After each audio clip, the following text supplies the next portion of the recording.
Welcome to the Slop Farm. Enjoy the video. You begin by creating a new entry right away. Open the Journal app and sign in so your data syncs.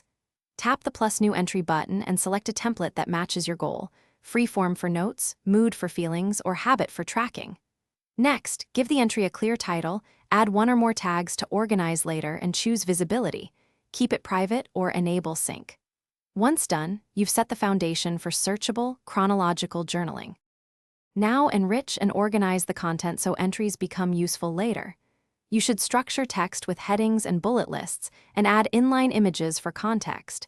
This makes scanning faster. If you prefer voice, attach a short memo or location data. These extras improve recall. Make sure the app's autosave indicator confirms changes. If it's syncing, avoid closing the app mid-sync. Then apply tags and move the entry into a folder. Finish by reviewing and securing your journal so it endures. You should schedule a weekly review to reflect and tag new themes, then export important entries as PDF or zip for offline backup.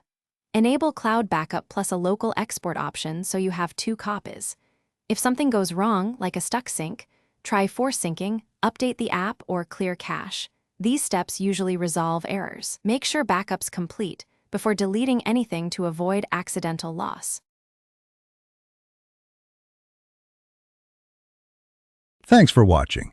Consider subscribing if we helped you today.